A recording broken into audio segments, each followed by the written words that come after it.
Hey, everybody, it's Devin and James here.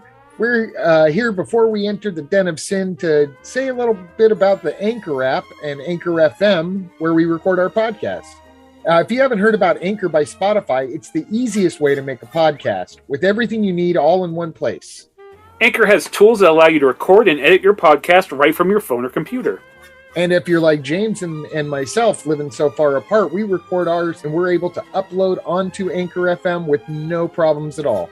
And by hosting on Anchor, they distribute our podcast to all of the listening platforms like Spotify, Apple Podcast, and so many more. It's a huge list.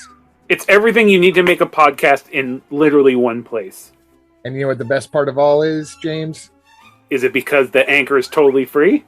It's because Anchor is totally free. That's always the best part. Download the Anchor app or go to anchor.fm to get started. All right, and on to the den.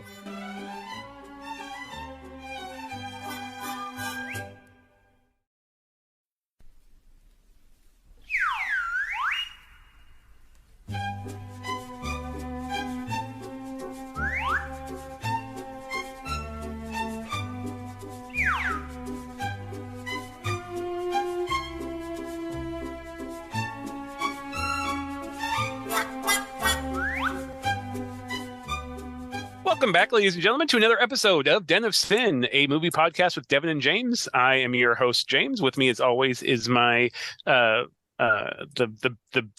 Batman to my Robin, the Skipper to my Gilligan, Devin. What's going on, Devin? How's it going, little buddy?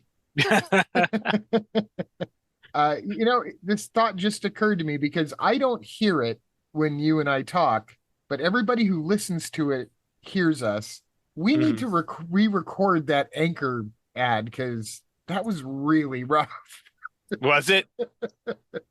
Yeah. So apologies to all of our listeners for we'll record a new Anchor ad, but that thing's just been sounding ugly for too long. Is it an audio issue or is it a talent issue? I'll say this: the audio is fine. Okay, good to know. And actually, you were fine, to be more precise on it. I clearly have never advertised anything before, so I don't know. I'm sure you're being generous, but we will happily record it and fix our mistakes. One of many, but it's fine. We'll tackle that mistake first. Sounds like a plan. So, how have you been, James? How's the last couple of weeks since Halloween treated you? Just very busy, very busy. It's busy time of the year for my company, for my job, my day job. Started some new artistic endeavors, which I have to keep mum and shush about currently. But outside of that, yeah, I'm very excited. It was announced yesterday that Japanese Netflix is producing a brand new Gamera series for Japanese Netflix. And if you know anything about me, I love monster movies. I love giant monsters and kaiju and tokusatsu, but very specifically, I love me some Gamera. So I am very excited. There hasn't been a new Gamera in a very long time. There's been one movie since the 90s from the very legendary, very well-beloved Heisei Gamera trilogy. So we've had a lot of Godzilla since then, especially in the last few years, animated Godzillas and American Godzillas, Japanese Godzillas, with a brand new Japanese Godzilla also on the way, announced. But my boy Gamera, Guardian of the Universe, friend of all children, hasn't any love sent his way. So there is a new series coming out that I'm very excited about. So that was the highlight of my week. What about you, Devin? Oh, pretty much the same around here. Work has been busy. It's going to be picking up, but ironically, we're going to have some time off for the holidays too. So it's this weird mix of everything's going to like crash to a halt for a little bit, but intensify in busyness when we're there. But it's good because I like my job. So there you go. I look forward to doing well, which is something I can't say about every job I've had, especially around this time of year. So I'm doing all right. I'm actually really excited to talk tonight about these particular movies. We've chosen it's kind of an interesting delineation of subgenres that goes into the two movies that we're watching tonight. And as usual, when we say double feature, we usually mean 3 or 4 movies. Well, we'll talk about two mainly, but we'll touch upon Yes. possibly some others. But yeah, it's an exciting. These are two movies that the two main movies we're talking about. I'm a big fan of. There was discussion as far as what we were going to do this episode, and I thought like we haven't really done. We've done a lot of horror, and that's a subject close to my heart. I would love. There's a few new horror movies that I would love to talk about soon that have come out recently. I have strong opinions on both good and bad, but we've been doing some horror. It's been the Halloween season, so as you said, let's stay away from horror. And I was like, we haven't done a good crime movie, and there's a lot of great crime movies. I suggested a few, but you came up with the duo that we'll be talking about tonight. And then as soon as you mentioned it, I was like, that is perfect. One of the movie, well, we'll get into it, but why don't you tell them what we're talking about tonight, Devin? All right. Well, the movies in particular that we're going to be talking about as our double feature officially are 1981 Thief and 2011's Drive, which most people will probably be familiar with Drive. It made a pretty big splash. And Yeah. Thief has really only been kind of brought up as a major achievement in the last, I don't know, maybe decade or so. About that, yeah. I mean, it was given a positive critical reception when it came out, and yeah, it certainly, it did all right at the box office as well, and it made its mark. But I think it just kind of managed to somehow slip through the cracks for a while, and now it's coming back. And I think Drive is actually a big part of why Thief had a comeback. What I find interesting though, we agreed to do a couple of crime movies, but I was thinking these are crime movies. They're also specifically neo-noir movies. Yeah. Which not every crime movie is a neo-noir. No. And they're also heist films. Thief definitely being a heist film, and Drive being more than tangentially a heist film, although it's not quite as much about the heist. No. The heist is more of, well, I will say actually, in both of them, the heist really isn't, it's what the heist brings about. Yeah, it's not like Ocean's 11 though, where like the movie is the build up to will they make it, and then the heist itself is the big climactic scene. It's more the people involved in the heist, in particular, two major characters in each movie. But there was another factor that folded over into this that I found interesting when I was rewatching them, and I was going to ask you if you think this is a sub genre of sorts. But the concept of one last score, is there such a thing as a one last score sub genre?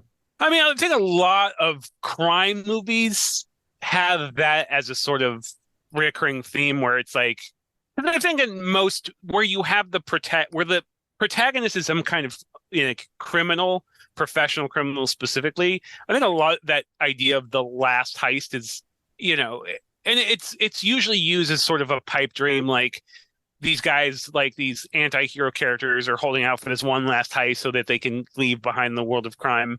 I'm sure I would say it's a subgenre. I might say it's such a common portion of crime films where like the crimes themselves are being committed by a sort of anti-hero guy, somebody who's trying to leave the life behind. That's a common, not trope, but it's a common element in crime stories. But I wouldn't say though, like there are differences, such as the previously mentioned Ocean's 11. Somebody at some point, like I'm sure Carl Reiner at some point says I'm out, but it's not really about a melancholy sort of. Well, that's the thing. Yes, well, that's the thing. And then there's things like Goodfellas that has like 3 heists in it, but is not a heist movie. No, yeah. And then it's not necessarily heists either. Like One Last Score would also encapsulate something like Superfly, where he's trying to make one more last score on a big drug deal rather than heisting anybody. And then leading to the thought that like what is the reason for it being the last heist? Because there's lots of outside factors that can make something a last heist. The character dies or gets locked up being the most normal ones.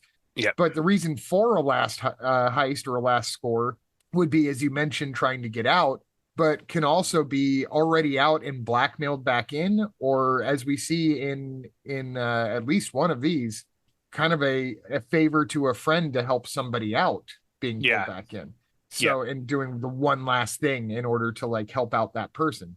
So I feel like it really is like a sub genre, and I don't mean to put it down by calling it a sub genre. It's Oh just no, no, not at obviously all. not. But like, yeah, like as a fan of film and lots of things, music, like if you're really passionate about things, I think it's natural for people to want to categorize things and put things labels on things, not to restrict them, but to help define them and find like minded universes where if you like this movie has similar themes and similar like It's uh the human algorithm in a way. yeah, exactly, absolutely. And I think because I will say too, I think the neo noir, which in itself is sort of a prickly subgenre to begin with, because we can get into that even later. What like our filmmakers, like specifically was Michael Mann trying to make a neo noir. Anyways, we can get into that. But it's definitely there's what I love about these two films specifically is so much of what they have in common is also what makes them really different in lots of ways. They almost like flip sides of the same coin. There's a lot of very similar themes and stuff, but it's definitely, Drive, being the more modern film, very much more in the public consciousness. Um, Drive, I haven't looked it up. I mean, I know Nicolas Winding Refn is a huge fan of film, and I'm sure he's gone on record as saying what his influences are on this film, but it's very obvious that it has the Drive has DNA that was, if not directly inspired by Thief, it's borrowing from borrowed movies that were like, there's definitely a some kind of inspiration there. I would not be afraid to say. Do you know if on record? Because I didn't do any research on Drive. I feel like Drive is a movie I've seen many, many times. It's hot in the theater. I'm actually a big fan of Refn. If that's even how you pronounce his name. Is that how it's pronounced? I don't think I've ever heard his name. That's always how I've heard it, but I'm not. Okay. I don't know. If it's not, sorry, Mr. Refn, or however. I'm not Dutch, so I don't know the proper pronunciation, maybe, but. Like I know I'm a huge fan of Only God Forgives, and I know that movie was very polarizing. With most people I know not being in the positive camp, I happen to love Only God Forgives. I think I might like it more than I like Drive. I've enjoyed all of his films to lesser degrees, but I do think Drive is his most accessible. Is probably his most successfully translating or successfully capturing whatever he was trying to do. Because while I enjoy Only God Forgives, I think the message was very maybe not as clear to most audiences of what the point was, or where he was really trying to take that movie. But I'm a big fan of it regardless. But to me it's pretty obvious. But when I talk to other people who've seen it, I guess it's not as obvious as it seems to me, but and I might be projecting things. In fact, it's very possible I'm projecting things that weren't intended. But either way, I do like his films, but I do think Drive is his most accessible movie, and definitely his most rewatchable for most people. But with that said, I'm actually I'm a big fan of Drive, but I think I'm actually a bigger fan of Thief.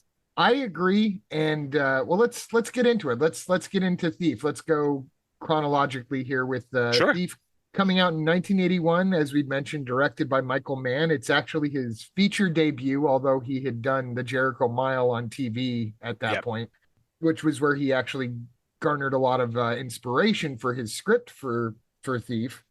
Thief, of course, also is a starring vehicle for James Caan, who we didn't really get to properly eulogize. Yep. So many people have left us this year. It's just if we had kept on the path we were going, we would have been doing nothing but tributes this year. So that's absolutely correct. I was going to say that same thing. Luckily this one came up. It wasn't even my intention in mentioning Thief to do a James Caan tribute, but it kind of works in that respect, because I think this is James Caan's best role. And I say that being a dedicated Godfather fan, but I never, ever thought that James Caan was what made The Godfather special. No. In fact, I feel like great in it. He's great, but he's clearly not the focus. No. And I will actually say, rewatching some of it, it's in both way. In one way, he's at his most James Caan. He's giving a performance that's really in his wheelhouse, what he's really good at. But there's also this sentimentality and this sort of vulnerability to Frank. He plays the character named Frank. There's no last name. He's just Frank. But there's this vulnerability there. What he wants, his relationship with his mentor, which we'll get into that. But he's really kind of, I'm sure if I looked at other roles, I would see similar things in the roles, but I just have a vision of James Caan in my head of doing strictly kind of like these hard asses, tough guys, kind of like dudes with chips on their shoulders. And there's definitely those aspects to Frank, but there's just these moments of vulnerability, like, which we can talk more into, when we get into the plot. But it's my favorite role of James Caan. It's my favorite, character he's played too. I mean, again, he's a starring role for him. He's in, all of the scenes basically. So like, yeah, but it's his movie. But the whole cast is great. I mean, literally, we'll talk more about the extended cast in a second, but the entire cast is great. But it's a great starring vehicle for James. Yeah, that's one thing I'll say in common about all the films that I know of that we're going to speak of tonight. They're all really incredible ensemble casts. Yeah. But at the center of each of them is one distinct performance. Yeah. And in this case, like we said, it's James Caan. And I think I agree with you. I think he has a kind of sensitive intensity. There's this feeling like he's going to explode at any moment, but you don't know if that's going to be violence or tears. Yeah. And you can see him at times just struggle with what he's going to do next, not in a, universal sort of what am I actually going to do next kind of way, but like you can almost see him trying to figure out, well, what's the next thought I should have now that I know this, now that I have this information. And go ahead. Well, there's particular scenes, and I'll just say what they are now. There's a famous diner scene between he and Tuesday Weld, who is the love interest of the film, and we can go into that in a second too. But there's also a well-known what is it called? He wasn't at the orphanage. He was at whatever social service.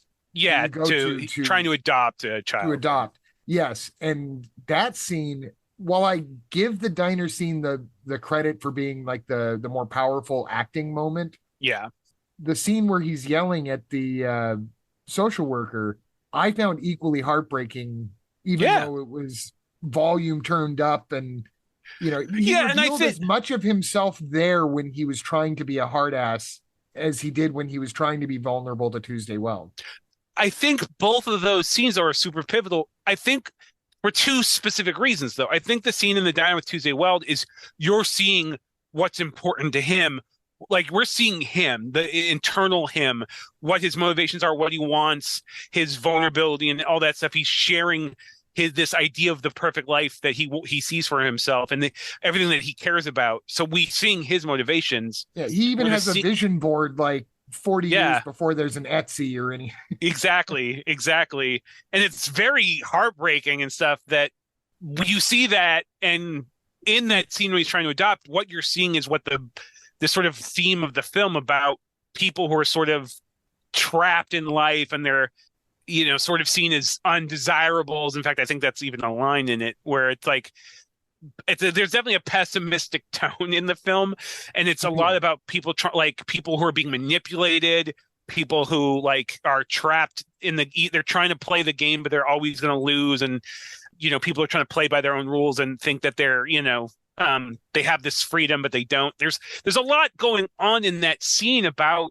you think that you can get out, but people will still pull you back in. People still have power over you, and he wants to live life by his own rules, but it just doesn't work that way. And it's really hard. I mean, that scene is the diner scene is just, it's a great performance. I think, like you said, acting, it's probably, there's two scenes when he goes to visit his mentor, played by Willie Nelson, who's fucking great in it. I always wondered, for the few minutes he's there. For the very few short scenes he's in, he's fucking perfect in it. But there's that scene where you really see the vulnerability side, but that scene in the diner is great. But to me, that scene in the orphanage breaks my heart because it's just so like, you can see like, it's really, honestly, it's a movie that's very stylistic. Cinematography, I think, I love Michael Mann. I do think Michael Mann suffers, a lot, maybe like, Ridley Scott, where it's like, is he he started off strong, and maybe as his films went on, he didn't. I mean, some might say Heat is his masterpiece. I wouldn't necessarily agree with that. But anyways, to me, this is just like a perfect movie. Like, it looks perfect. I mean, just the sound. I mean, the soundtrack, which we'll get into as well. But it's anyways. My point is that it's got all these like very stylistic things and these long shots of like them doing the robberies, which is so real and feels like it doesn't feel like movie. It feels like you're watching a documentary on these these safecrackers and robbers. But there's all this really sentimentality and heart to it, which I have. Well, I don't have many criticisms for it, but I do have some criticisms towards the end of the movie, which we'll get into. But anyways, Caan's performance is phenomenal, and you really get to see this guy who is a very strong-willed, very competent. I mean, he's an amazing professional safecracker. Even he has like these like I only steal diamonds and cash, and like that's it. And like he's just very like he's very focused. He doesn't use guns, and he doesn't use guns exactly. But he's great with guns, though. Like, I mean, but yeah. So, anyways, there's this element to like this like very traditional kind of noir crime story, but it's also got this weird sentimentality and heart to it that like I wouldn't have expected first watching it. Again, it's weird to see I mean, it's all this guy wants is a family. He wants a wife and some kids, and he wants to move to the ocean or whatever. Like he wants normalcy. Like he wants normalcy. To rewind just a little bit for anyone that hasn't seen Thief and doesn't know what we're talking about in terms of the diner scene in the orphanage and his vision board and all this. Frank is a former prisoner. He went to prison for, well, I don't want to give away too many of his reasons. It's actually part of what makes the diner scene so impressive and so impactful. Is when you find out what he was in prison for. But he was in prison for longer than he was sentenced to be in prison for, due to some really bad circumstances where you definitely get the feeling that he handled himself the best way he could have. And was punished for handling himself the best way he could have. But they do mention that he was very young. He was like 20 when he went into prison, and he was in for, I think if you add up the math from the various things he mentions, it sounds like he was in his early 30s when he got out. And what he essentially missed, and this is something that Michael Mann hits upon in interviews about this, Michael Mann having written this as well.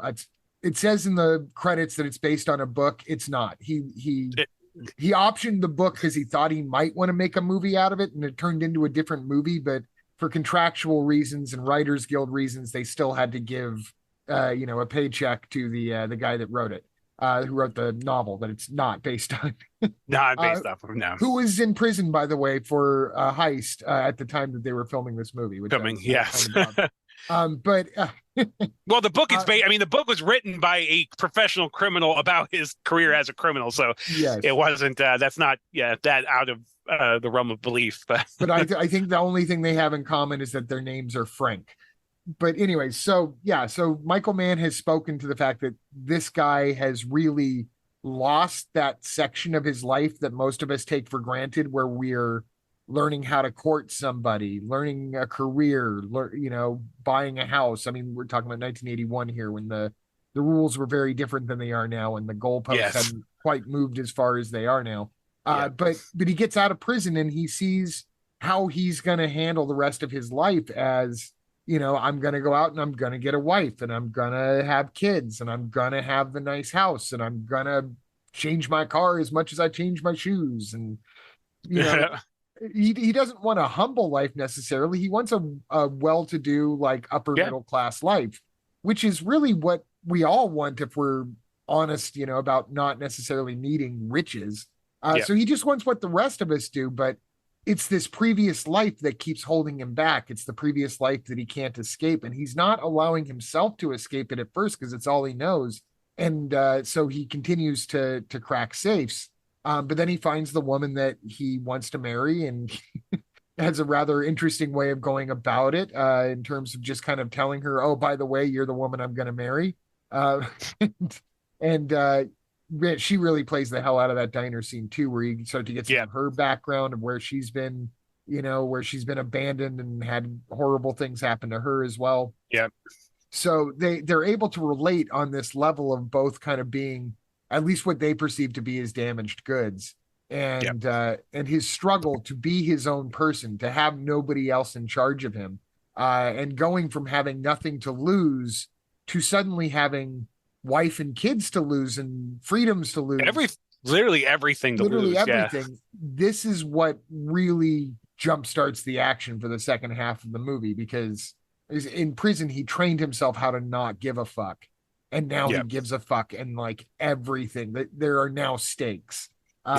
So it's a really interesting, this is the simplified version, and like I said, I don't want to give away too much, but it really is fascinating to watch this character. And he does have a couple of friends. He has a crew that he works with. And as you mentioned, the robberies themselves, we open up on a heist, and then there's like the main heist that is somewhere towards the middle or beginning of the second, the final third of the movie, where he cracks a safe. And that is really James Caan cracking a safe. And it's the consultant for the film. His name is John Santucci. And he actually plays the cop or one of the cops in this. Yeah. But he was a professional safecracker at the time that they were shooting this, and he taught Caan everything he knew and let the production use his actual safe cracking equipment. And the production bought him like an actual safe that apparently cost $10,000. $10,000 safe that they really cracked. Yeah. So when you're watching this, for all of its really intense sort of cinematography during those scenes with sparks flying and all sorts of crazy angles and close-ups in places that you wouldn't think the camera would be able to get a close-up on. Right. Exactly. Like it felt like one of the movies. Yeah, it's crazy. I'm glad you brought that up, because there's that one scene when they drill the hole and the camera kind of goes into the hole and you see the gear mechanics behind it. That's something that you would see today would be replicated by CGI. It would be a trick shot, like and it looks incredible. It looks so, very impressive. And to know, like I said, this was Michael Mann's first theatrical released film. Yeah, it shows a maturity of style there. And I think you called it out right. You kind of compared him to Ridley Scott earlier. I kind of put like it's those two and James Cameron and a couple other people that I've kind of I feel like maybe I've spoken out too strongly against on this show a few times, just because I tend to want to point out they're not quite as brilliant as people think they are, but they are really great filmmakers. So I don't want to take that away from them. And I've always kind of lumped Michael Mann in with them in terms of, like, I love a good Michael Mann movie, but if I find out Michael Mann directed something, that is not going to encourage me to go to the theater to see it. It is something that not anymore. No. Yeah. I mean, yes, there was a time. Yeah. There was a time. Yes. And going back and revisiting this, it had been about 10 years. I mean, it actually bumped up my estimation of him significantly. Like, now I am really dying to go out and watch a little bit of everything. I still might skip Public Enemies, but I hated Public Enemies. I'll be honest, I didn't like Public Enemies. Everybody was saying how great the Miami Vice film was. I thought it looked cool, but I thought the actual movie itself was not great. But I mean, Manhunter, he's done phenomenal. Yeah. And then of course you mentioned Heat, which I love Heat, but that's I have controversial opinions about Heat. Yeah. I know everybody I know loves it. Maybe I need to rewatch it. I just felt it felt really long when I saw it, which I haven't seen it in 25 years. But again, because I don't know if I'm just a natural born contrarian, which I probably am, but taking full account. But it was very overhyped, and I saw it, and I was like, I don't know. This feels like a lot. But I'm sure I would go back and rewatch and love it. And we're definitely contrarians, because one just has to look at how much we have kind of spoken disparagingly about Ridley Scott, but yet how we like go on and on about someone like Brian De Palma. It's but anyways, let's not diverge too much. But with that, yes, you're right. With that said, though, everything about Thief feels fully formed. It doesn't feel like an experiment or somebody learning as they go or happy accents or anything like that. Like, this feels like he had a very strong vision, knew what he wanted, and was expertly able to capture. I can't go on enough about how important lighting is in this movie, how everything that's all the exteriors feel like it just. I know they're like. I know he went on to use a lot of the same things in his career as far as like wets. I mean, I think a lot of. I'm sure He you could has say his the same thing about. trademarks, and they're here. Yeah, Like exactly. But man, they Scorsese are. has his trademarks, and Yeah, Spielberg has his exactly. trademarks. But he really, I mean, literally. I'm not. It's not a perfect.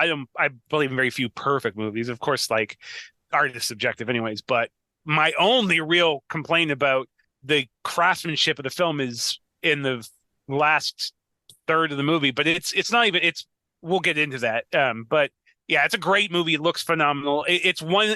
I watched it for the first time when it came on the Criterion channel, or so. It hadn't gotten it. You know, you couldn't see it for a while. And I remember literally, I didn't know. I mean, literally, when I saw it, I was like, "Oh yeah, this looks cool." Like Michael Mann's first movie, and got James Caan. Watched it with no like real context to it, and I was literally like I was like, "Wow, this is great." I had a few. I didn't like it as much I mean, I still liked it the first time, but it's a movie that I feel like I like it more every time I see it. Every time I see it. I'm really now that especially like once you kind of know where the plot is going and there's like you a can new just sort of Frank I discover every single time. Exactly. Yes. Like, did you ever notice that he doesn't speak in contractions? I didn't know that, but that's interesting. Yeah, he does not use contractions. Cannot. Oh, interesting. He would say he does not use contractions rather than saying he doesn't use contractions. I never noticed that. Caan and Mann have both talked about this, but especially Caan because he was the performer. But he talks about how he wants to make sure Frank, not Caan, wants to make sure that everything he says is said clearly and that he is understood and that he's deliberate. And they made a reference to I can't remember which one of them made the reference because I read it and I can't hear the voice saying it. But basically, there's a big difference between what's up and what is up, especially if you're in prison. Yeah. So he wanted to speak in a way that he wasn't taking shortcuts and he wanted to be understood and he wanted you to know he was in charge. This is how it's going to be. It was part of how he clinged to his identity.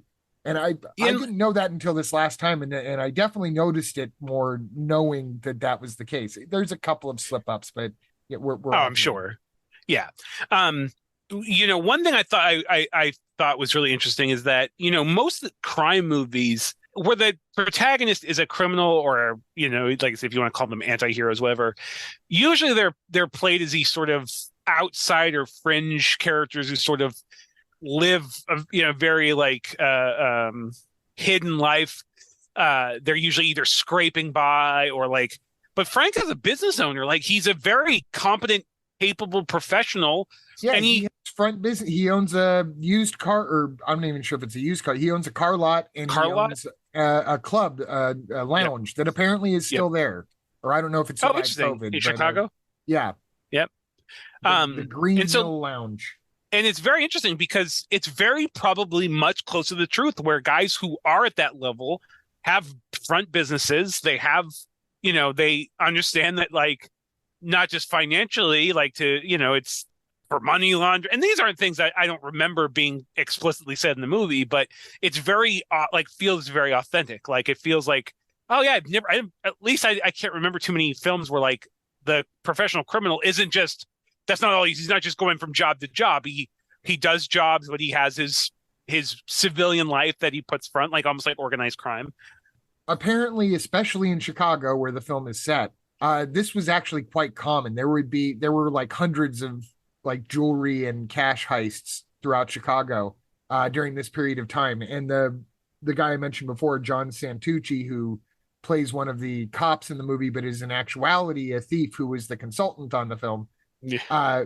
According to him, like this was very common in Chicago in the sense that you would just have dudes who you might see hanging out at a bar that you just have no idea, or the regular person would have no idea.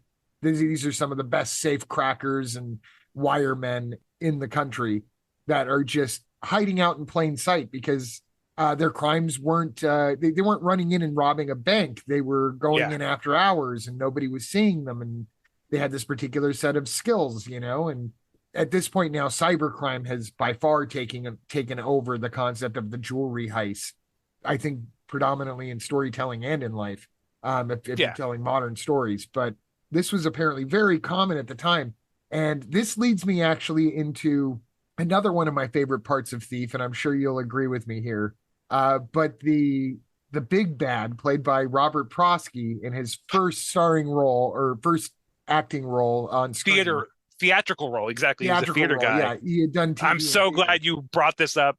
But even he's mentioning, like when they're talking about Frank's payment, he's talking about like, well, I'll put that into a strip mall over here, and I'll put this over there.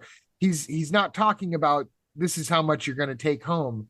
He's talking about this is how much we're going to invest into industry or community or whatever, in which the money is going to get laundered and can potentially come back tenfold because of the economic truths of 1981.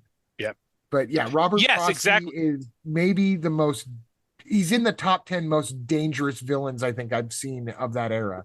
I just need to talk about this. First off, I had no idea when I first watched it that was his first like theatrical acting role. He was a his theater first guy. movie at the age of 50. Dude, he steals every scene he's in. And if you've seen it, first off, if you know Robert Prosky, he plays a lot of like he's like one of those that guys but he plays like a lot of like sweeter characters, or I associated him with more. He later did, like in the Mrs. Doubtfire days, but yeah, he was pretty creepy in Christine and stuff like that. That's true. Well, exactly. Okay, but yes, 100%. But god damn, there's a scene. Again, we won't want to give anything away, but there's a scene where and it's this amazing shot where we're seeing it from Frank's perspective. Frank happens to be on the floor. So Robert Prosky's filmed upside down, but he's basically telling Frank what the deal is and what's going to happen. And it gives me the chill. The first time I saw it, I was like, oh, maybe it won't be as like, impressive. Nope. Every time I see it, it's like, it's shot upside down, Frank's POV, like the world is upside down. And exactly. This guy, I mean, he's essentially telling him, I own you, and these are all the ways that I own you. Exactly. Which I don't know if you want to get too much in it, but adoption is a big point of that. And oh god, dude. He basically every time implies, I see you rent your baby from me. I'm gonna from me. It's too good of a line to not. Yeah. Dude, it gives me the chills, and it is such a great. I mean, in a film, which, like I said, Tuesday Weld. I don't want to underplay her role. She's great, and the whole cast is great, and it's heavy hitters. But every time Robert Prosky's on screen, even when they first introduce him, where Frank is trying to get his money back. This guy was murdered, who he was trying to fence through, and the guy had his money. So Frank has to go and get his money back, and it's a really cool scene. And so, his fence, who gets murdered, was trying to hey, I know this guy. He wants to meet you. He's the big guy. Like, he really wants to meet you. And Frank is like, I want no part of that. I'm my own boss. Blah blah blah. So there's a scene when they first meet, and it literally he's so likable and charming, but still has this air of threatening. Because as a film girl, we've all seen crime movies. We all know what big bosses are and stuff. And so. But he's just so you wanna go along with him. He seems very sweet and sincere, but there's a threatening, casually intimidating. Like, even the way he puts his leg up. If people who have seen the movie will know what I'm talking about. When he's first meeting James Caan, and he's essentially telling him what sounds like a good pitch, you need anything, you talk to me. I'm basically your father. And he puts his leg up on the side of the curb that just spreads his legs out in front of James Caan, that is just showing him. I don't know whether presenting. There's something so just at its core creepy about his body language during that scene. Yeah. And you also get the feeling that he's been, the way that someone would case a place that they're going to rob, he's been casing James Caan, because James Caan's father figure is in prison, Willie Nelson, who he looks up to and learned everything from. And so you get the feeling that Prosky specifically knows that he's disattached from his father figure, and that probably also knows that his father figure is dying in prison of a heart condition. And so now here he comes in using language specifically calling himself the father, Yeah. and kind of trying to attack Frank in that way. It's chilling, and he's so calm and he's so collected. He's coming across very affable and like, hey, I want, like, who wouldn't want to do crime with this guy? This guy's not going to pull a gun on you, but yeah. The trick is you better do everything exactly the way he wants, because as he puts later, I'll chop up your whole family and put them in a wimpy burger where people eat them without even knowing it. Yeah. Oh, sorry. Yeah. Oh God. Dude. Yeah. And remind me never to eat at a place called Wimpy Burger too. Wimpy Burgers. One thing though that I have to say, like I said, the film has many strengths. One of the things that, as a fan of film scores and film soundtracks and stuff, at the time he was making it, he's Michael Mann is a Chicago native, and he grew up just like every goddamn film director apparently who ever lived in Chicago, grew up on Chicago blues and originally envisioned it featuring Chicago blues. And while filming it, he discovered the first album of Tangerine Dream, and then sort of went back and forth on like, because he always envisioned it with Chicago blues and that being the score and the soundtrack and really having that be a character of the film, but then changed his mind and went with Tangerine Dream, and Tangerine Dream did the whole soundtrack. And then I guess he kind of, from my understanding, he kind of regretted it. Like he kind of, after the film came out, he sort of regretted not using blues and sort of went back and forth on it. But two things. First off, the soundtrack and score is fucking phenomenal. I love Tangerine Dream anyways, and I feel like the films that they did score, I feel like always the soundtrack becomes such a part of the film. Their soundtrack becomes a character in a way. Exactly. And they add this weird obtuseness and this like, it's great. So I'm a fan of that anyways. But the other thing is, I feel like Chicago blues would have dated it and also added an element.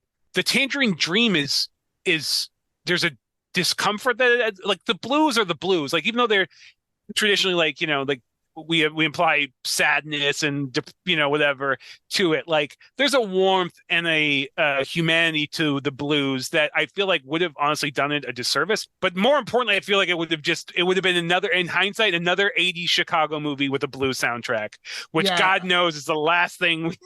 I think you're right. I think it would have dated it. I love Chicago blues myself. I also love Tangerine Dream. And it's interesting to say that that's what would have dated it, because Tangerine Dream is so synth heavy that you would think that that's what would date it. And it does to an extent, but it doesn't date it in a bad way. It dates it in a way that it gives it a time and a place. But what he did with the choice in Tangerine Dream is that, Mann has said that he basically wanted Frank to come off like he was a rat in a maze, not a rat in a cage, but a rat in a maze, trying to find his way out and way around and not knowing what's around the corners. And that's why he went to great lengths to make sure that he didn't, for the most part, shoot the tops of buildings, movies, and things like that. Everything is labyrinthian, and like that great shot right in the opening of, I think it's called Rat Alley, where they've got all those those steel fire escapes lined up to either side of the alley. The electronic music adds to that because it sets Frank. The electronic music isn't something you get the feeling that Frank listens to. So it kind of sets him apart from the world that he's in. And then you'll notice at the end, and I won't give away the ending, but I will say this, the ending ends on a Chicago blues song.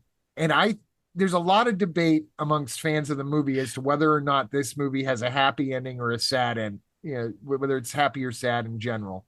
I think that we're meant to take a little bit of hope from what happens at the ending, or at least the final shot, because we're now in the blues. Frank has found himself. Frank is on his own and is free from the maze. And also the end shot, again, this is not a spoiler because it doesn't really give anything away, but it's specifically a streets shot, but not a city street shot. So to me, that implies that he's out of the maze, that he may not know where he's going. He may be just as confused, if not more confused than he was prior. but he's now free of everything else. So I Yeah, thought that was interesting, and that bit of Chicago blues right there at the end really kind of hits it for me in that respect, in conjunction with the Tangerine Dream score. yeah. That's funny.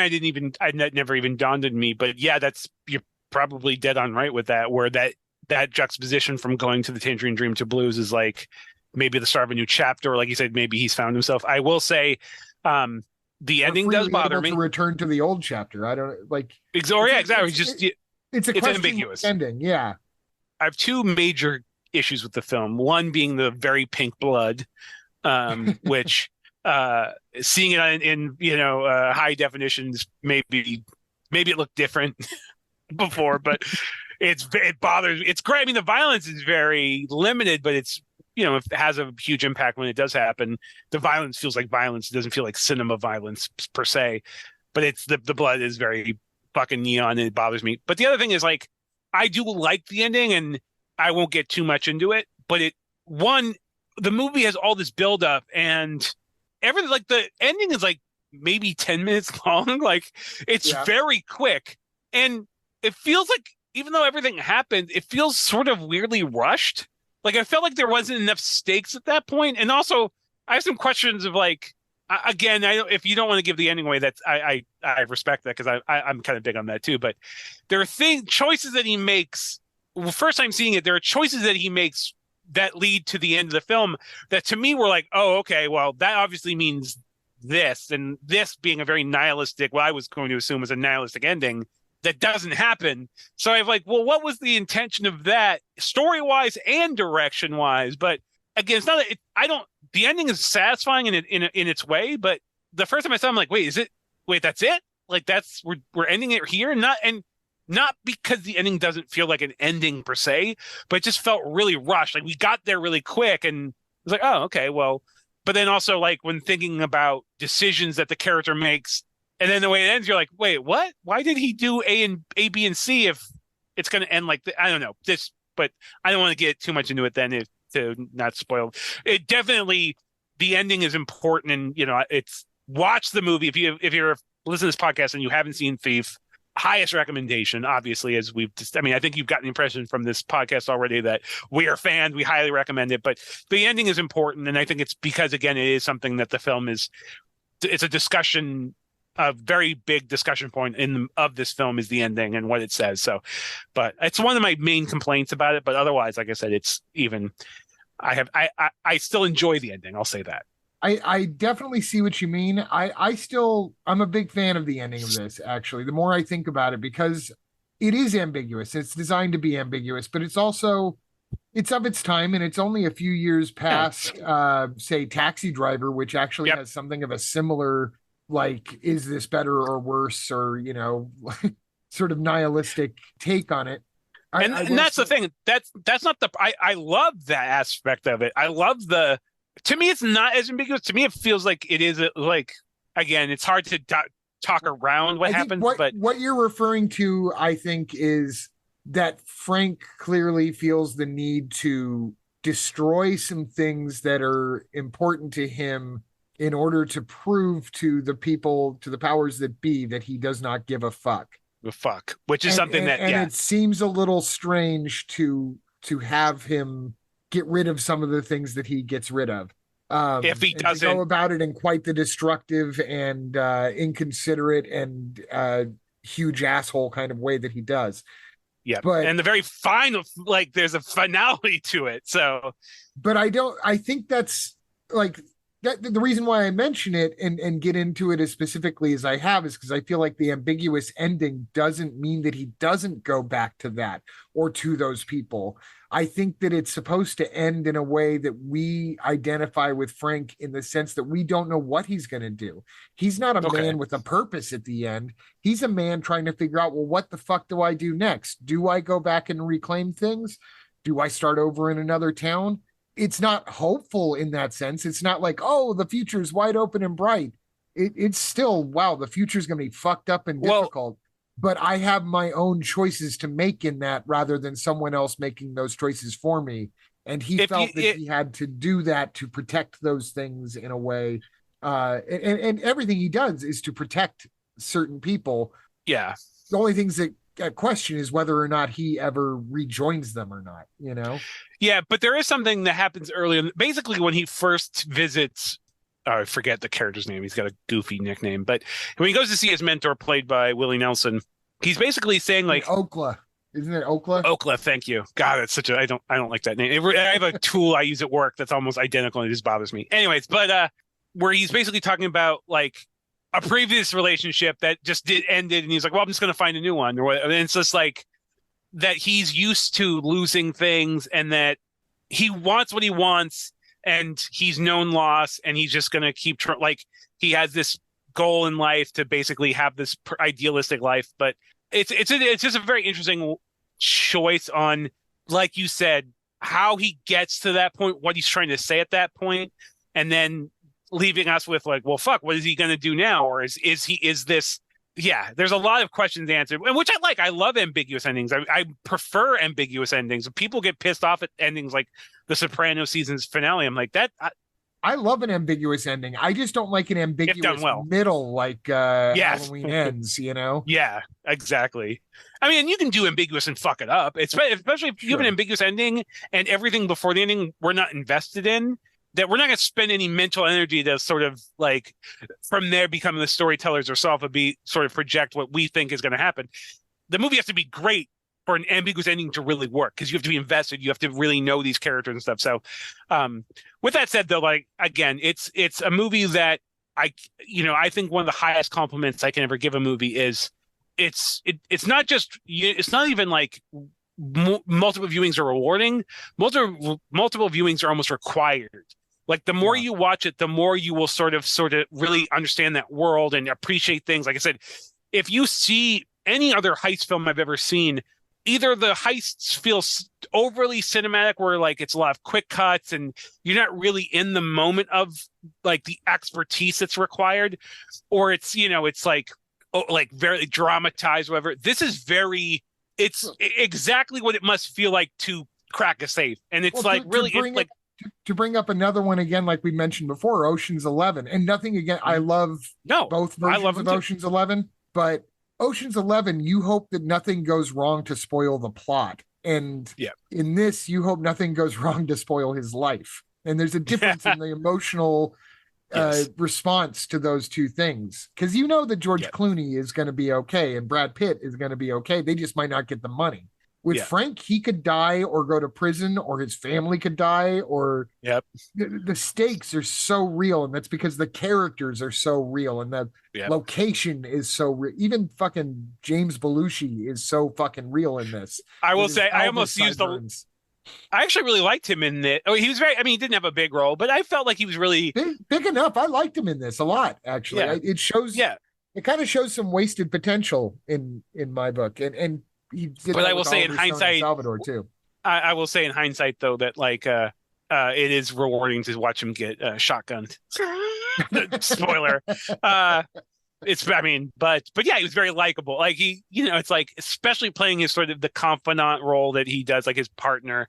And also, he's the ultimate. You can't get more Chicago dude than James Belushi. Yeah, absolutely. So, he's perfect casting on that. But yeah, it's a great movie. Definitely seek it out. I'm sure it's streaming somewhere.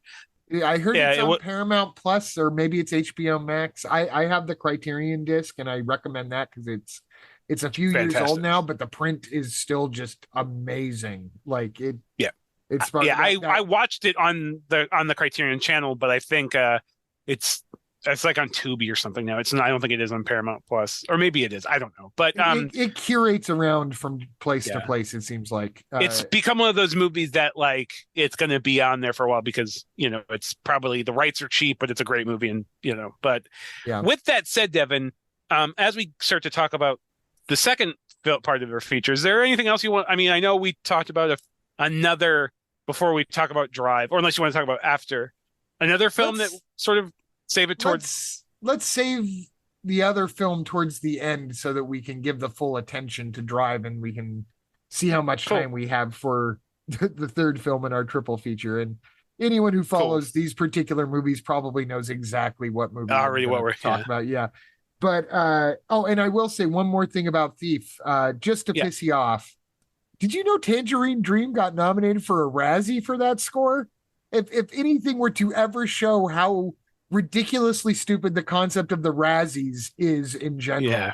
But Yeah, that's ridiculous. Like, and again, first off, like there was a time when the synth scores weren't considered, they were considered trashy, or they were considered like silly or goofy or whatever. Like, things like the Italian, Goblin and all this, like all of that stuff. That wasn't hit for the longest time. Like people thought like synths were used to be cheap and quick and stuff. They weren't, there was a time when the Carpenter score wasn't considered like the good choice or whatever. Like it's only become sort of in hindsight hip or cool or like interesting even. But anything that Tangerine Dream is scored or any Vangelis, yeah, exactly. But there's a Carpenter's the effective god of them. yes, yeah. He's the most influential these days. Like even though he wasn't the first to do it, obviously, like his soundtracks fit the films he did perfect. And again, the Halloween theme, it was iconic. It's the Maybe not gold right standard away. of synth scores. Yeah, yeah. But I love it all. But the one thing I said is that to me, used wisely, which it was used wisely in Drive, and we'll get into that and how they used sort of a synth-driven score, which was different, but we'll get into it. It's about the film itself and how it fits the film. And again, you wouldn't expect a film like, especially like a crime movie in 1981. It was a weird choice to have a Tangerine Dreams score, but in now in hindsight, years removed, it doesn't feel dated. It feels completely original, or it feels like Natural. Anyways, natural. Thank you. Exactly. That's actually the word I was looking for. Yeah, which is like literally the opposite of the word synthesizer. But yeah, exactly. but yeah, for a movie in 81, that it feels perfectly natural. Well, and since we're talking about kind of the similarities in the soundtracks, let's go ahead and move on to Drive. 2011's Drive, directed by Nicolas Winding Refn. And I'll let you kind of take over on this one because I love this movie, but I'm sure you've seen it more often than I have. Yeah, and I haven't seen it. I haven't seen it in a while. But I felt like I didn't need to rewatch it when we discussed it because I have seen it more than a few times. But then when I sat down, I'm like, I don't really. I remember the overarching ending, but I can't remember exactly how it ends. But I remember the majority of it, anyways. But so basically, it very much like The Thief. It focuses around this character who has no name. He's just the driver. He's called the Kid, and he doesn't have an actual given birth name that we ever find out. Yeah, Frank never had a last name, and they didn't even Yep. give that much to the driver. No, he's just the driver, and played famously now by Ryan Gosling, who it really was a sort of starring vehicle for him. It really kind of helped break him out and become as big as he's become. Nicolas Winding Refn, who directed the feature, he is an interesting dude. His films are very dreamlike consistently. They have a very sort of unfocused narrative that sort of meanders a little bit, and A hazy sort of reality. yes, there we go. And Drive definitely has some of that. Again, I feel like it's when I first saw it, it sort of surrealist aspects of it.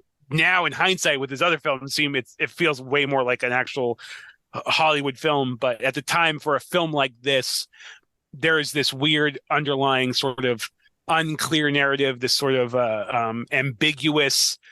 So much of what's happening is all subtext and what's on people's faces and stuff. And there's a lot of silence in the movie, a lot of very hard left turns as far as quiet moments that explode into very graphic violence, which I love, frankly. But story is basically about a character who's the driver, who is basically, he is a Hollywood stuntman driver for films, but he also does criminal getaway driving But he has these very strict rules. You have me for, once we get there, it's like 5 minutes, anything out. And within those 5 minutes, I'm your guy. I'll do anything, that you ask, but anything outside of that 5 minutes, you're on your own. Like, blah, blah, blah. He's very he's a man of very few words, but when he speaks, his intent is very clear and very driven. And he makes himself, he's a very strong character in that way. He's the strong silent type.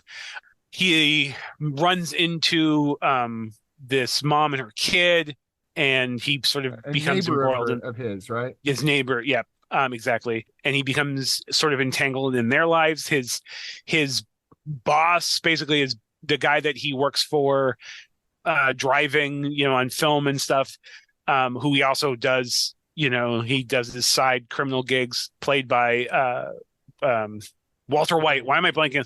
Bryan Cranston. Is just sort of who apparently, by the way, improvised a lot of his dialogue in order to counterbalance the mostly silent driver. Which it's funny. I thought that was intentional, because it seems so intentional that he's this sort of blabbermouth guy, this very charming, kind of a sweet guy, but who's also kind of like a little bit loser. Of yeah, thank you. Exactly. I was gonna say a little bit of a con man, a little bit of a sad sack.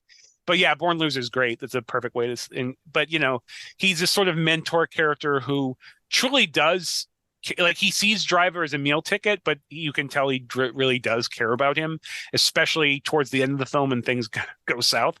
But Bryan Cranston's character is kind of in bed with a brilliantly playing against type Albert Brooks, who plays a gangster. And playing not at all against type. God damn, why am I blanking on everybody's names right now? Hellboy. Ron Perlman, thank you. I love Ron Perlman. I mean, I love the cast is phenomenal, but Ron Perlman, who great. Ron Perlman is Albert Brooks' partner, and he is very much playing to type. Albert Brooks is a sort of slightly charming, affable criminal, where Ron Perlman is a fucking a complete asshole and very much kind of like idiot. Kind of a blowhard, kind of a kind of a stereotypical. Honestly, he's kind of a stereotypical criminal. Basically, the driver gets sort of entangled with his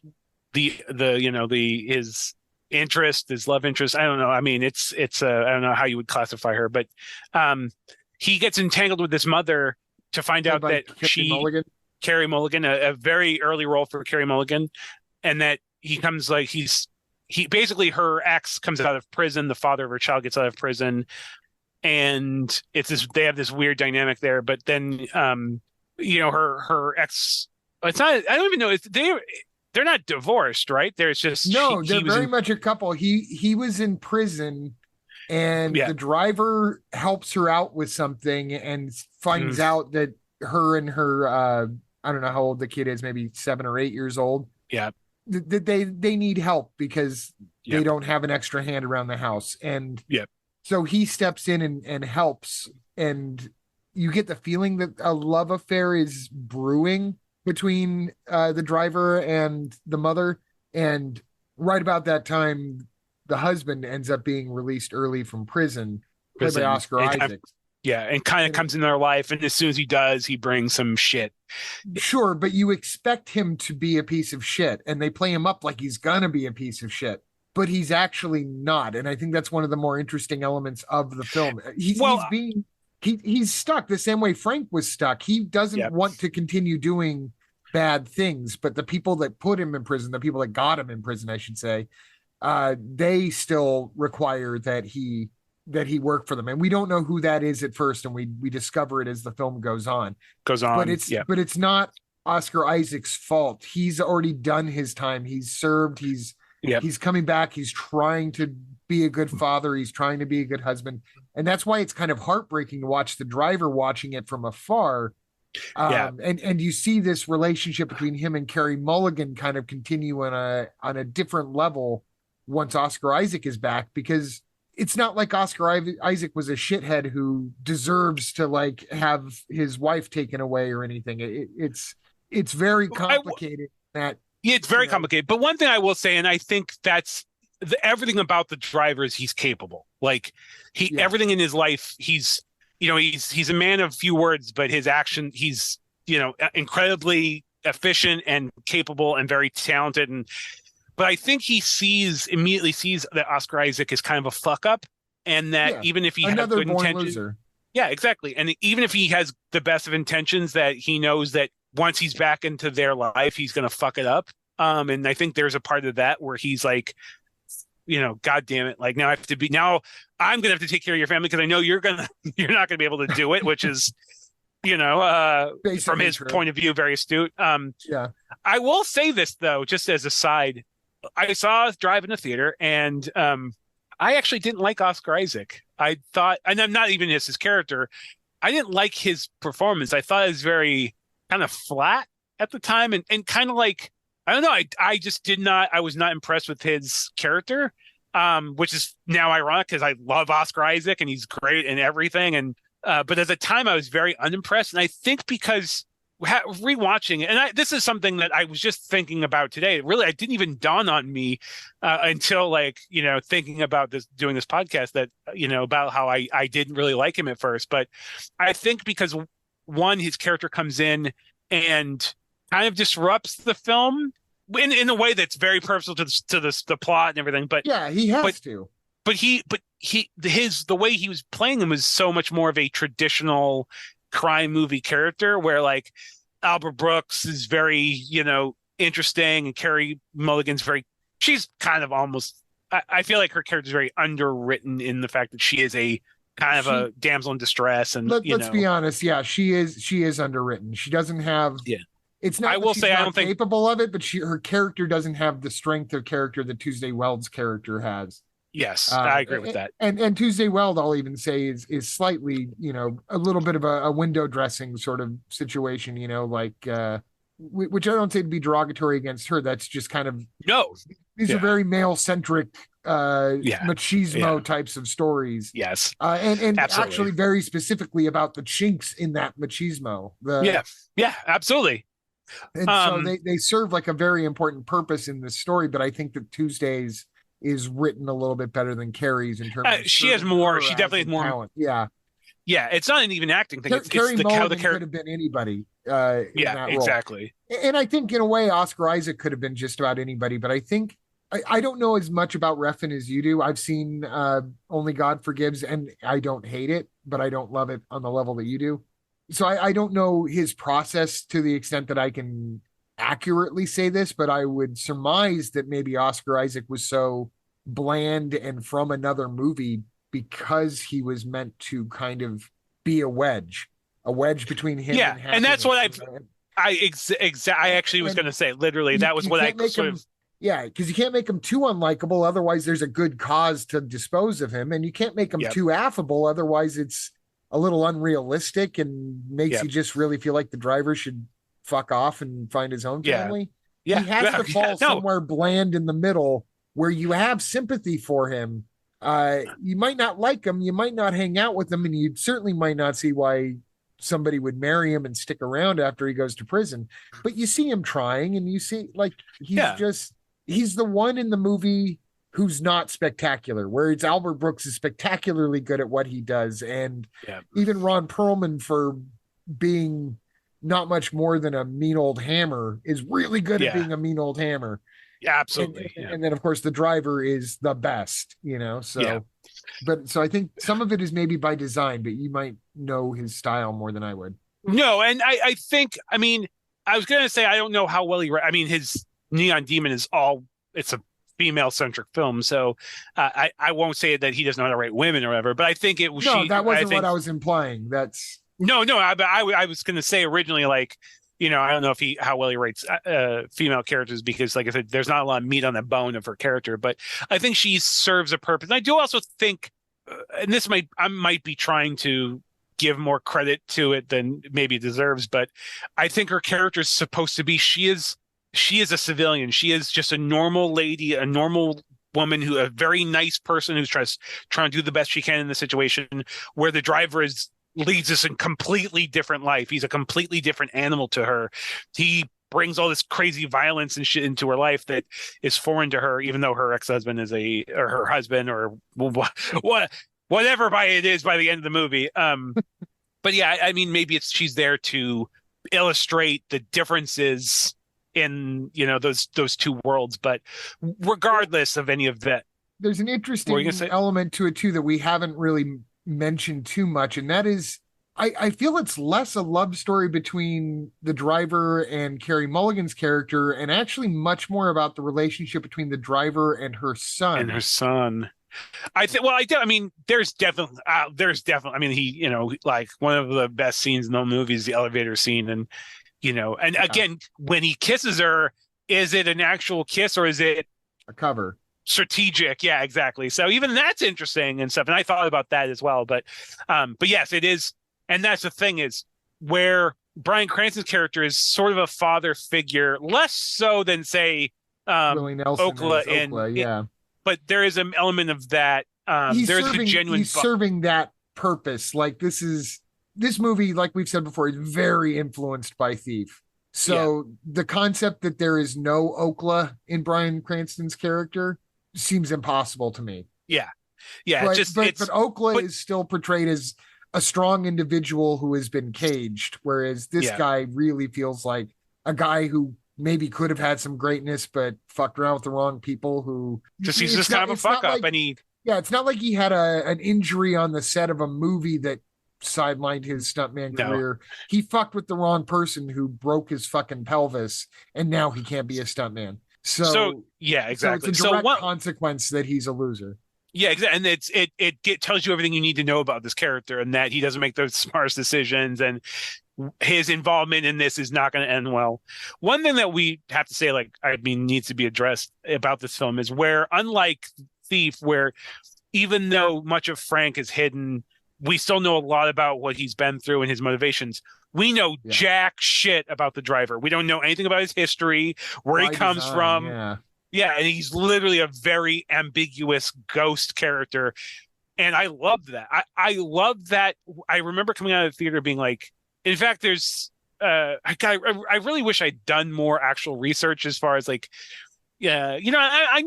sure at the time after the movie came out, I probably watched behind the scenes, and I might have known stuff that I've forgotten. But I remember coming out of the theater being like, there's a scene where he basically, again, we won't give away plot points in the ending and stuff, but very famously, if you've seen the movie, he wears this fucking he wears a latex mask as a stunt driver when he's playing this cop, and he wears this mask. They don't really explain why, but I mean, you get the impression that he's using it. Well, he's concealing his face, but it's also fire protection. It's a sort of but it represents his blank identity. That's what I was going to say. So that's basically, he's already a blank. We know nothing about him, but then when he puts his mask on, he is completely blank, and it's like, it's sort of like to me, I left like he's a comment on every single Clint Eastwood, Steve McQueen, Charles Bronson. He is basically the faceless anti-hero. He is basically just, at this point, he's death personified for the people he's coming against, but he's not even a person. He's an idea. That's basically, by that point in the movie, we don't know anything about him other than at this point, he is the reckoning for these bad guys. And there's a sequence. Go ahead. No, you go ahead. Okay, I was going to say there's a sequence towards the middle of the movie before the shit really hits the fan, and it's a scene between the driver and the little kid. They're sitting in there watching TV, and there's something with sharks on it. And I'd seen the movie a couple of times before too, but when I saw it this last weekend, this line really struck me as like, oh, he's describing himself. They're watching a kid show with a shark on it or something. I'm not even sure they show the screen, but they're talking about sharks. And the kid says something about like, oh, we're going to get the shark. And he goes, why are we going to get the shark? He's like, because the shark's the bad guy. He goes, well, how do you know the shark's the bad guy? Yep. The shark's always the bad guy. Can't there be a good shark? And it made me realize, like, first off, if I've learned anything from watching Jaws a million times, I know that the purpose of a shark is to be a perfect machine that swims and eats and makes little sharks. And he's essentially saying that, I think, about himself. Maybe he's a good shark. He drives, he fucks people up, and he helps the right people when he can help the right people. He's a good shark. Yeah. And I mean, the thing is for him too, like at no point does he invite the violence. Even like I said, he doesn't use a gun. Like I feel like that's something that has become like it's become a lot of pop culture has gone on to like this badass doesn't use a gun, this sort of moral statement, or that he's so badass he doesn't need it or whatever. But I think in this it was just like he doesn't invite the violence. He doesn't want like he has a skill set that he's very good at that he can use to his benefit, but he doesn't, and again, he lives by these very strict rules. He only uses violence when things, when people that aren't him fuck things up or then where he needs to. But much like a shark, he's not evil. He's just good at what he does. And it's funny. I love that. I remember loving that in the when I saw it in the theater. So stylistically too, I just want to talk about a few overarching themes. So, where Thief is very much visual. It's a visual, like the city of Chicago has such a huge importance on the. I mean, Chicago is like a main character in it, and the city and stuff. Drive is that same elements with L.A. One thing I thought about recently too is that there's similarities in Collateral, the movie Collateral. Yeah, also that was directed by Michael Mann. Which again, filmed using Los Angeles at night and the lights and stuff as a character. But even with the ambiguity of the Tom Cruise character who's the villain, I know there's just, and like the driving aspect, and there's all these interesting parallels that I found was really interesting. But stylistically, it's, there's long, slow shots. There's like I said, we talked about the score. I'll briefly mention. So when Drive came out, everybody I knew went out and bought the soundtrack. It's all this like synth wave stuff and these sort of synth pop music that was both retro sounding, very 80s synth wave music, kind of post-punky synth stuff, but also very modern. And it was really stylistically a very direct stylistic choice, because I think Refn was like, okay, this movie has sort of these vintage inspirations where there's a lot of older films and stuff that he's drawing in, but it's also very modern. And it just, again, if you've seen the movie Drive, you immediately you will think of certain songs from the soundtrack and the synth score, and it's very effective. Matches it matches what you see on the screen so perfectly. There's a good marriage between those two. But where the Tangerine Dream and Thief is, if you watch the movie, the soundtrack may catch your attention, but it's not going to call that much attention to itself, where it's a synth heavy score in Drive, but it calls attention to itself. It's very much, it's mixed even. At this point, we're post Goodfellas, we're post Pulp Fiction, where the needle drop has been invented, like in terms of a term in a movie. We're gonna hit this scene and we're gonna hit it hard with a song in particular. And I think where songs with vocals, anyways, I feel like once a vocal mix comes into it, you start to add this other element where, like a cinema score, whether it's synth driven or classically composed or whatever, I feel like anything, once you introduce vocals in anything, it immediately adds maybe a certain context to it, or people can infer things from lyrics into this. So there's some context there that is also a little different. But with that said, the film is very stylish. It's whether it's in the writing, it's in the acting. But there's one scene that I love towards the end, where the driver goes into a strip club to basically start kicking some ass and trying to resolve this awful situation that he's in. And he's basically has this guy on this floor, and it's this very unnatural angle and this weird, where he's basically threatening this guy with a hammer. But we keep seeing this like under like this like worm's eye view of him holding this hammer in his like leather driving gloved hand. And he's like, out of frustration, you keep seeing his sort of hand like gripping this hammer, and you hear the stretching leather, and it's all this like this. He's so calm and so like, there's no bullshit about his character. If he says something, it's with intention, but he's very like controlled. But there's where you start to see like the impending violence that this guy is going to do, and really where his actual like his frustration. And it's just such an interesting shot and so stylistic that it was something that I left the theater, and like 2 days later, I was just thinking of that shot and everything about the scene. There's a bunch of naked women around, and it's like very unnatural because they're just sort of sitting there kind of watching this violence unfold. So it's as if it's the kind most of like, natural thing, as if it's just, this is another day, and this time it's this person who's getting fucked up in the club. yeah, exactly. But it's very, and in the way it's composed, it's very stylistic. It almost feels like there's a kind of comic book element to it. It's just very interesting, but it just kind of encapsulates the film for me, where it's like there's all these stylistic choices that are made that might not be the obvious or might not be the traditional action film or whatever. And the movie is like, it's a lot of things. It's a crime movie. It's a thriller. It's an art film. It's very, the vibe of the movie is pretty unique, even though it draws inspirations from lots of things. But, once this shit hits the fan, like I said, it becomes this even more surreal. But the violence in this movie, I remember saying when I walked in, I'm like, that's probably my favorite use of over the top violence, that the film needs the violence, because Yeah. I would argue that, oh, did it need all this graphic violence? Yes. I think you see so much of this world there's so much of it that's atmospheric, that's quiet, that's sort of dreamlike. There's a lot of like long scenes, slow cut scenes where there's no dialogue, it's all a lot of music and stuff. So when the violence comes, it's like, it reminds you that things have consequences, that these are people and like, they're flesh and blood human beings, and these are real decisions. And but it just, I think it's one of the best uses of on-screen violence in a long time, especially by the time this film came out. And what I believe, and I would argue, that it's not celebrating violence. It's not like, oh, look how cool this is. This is like ugly violence. Like, it's like the driver doesn't want to be doing this violence, but he has to, and it's important to the plot.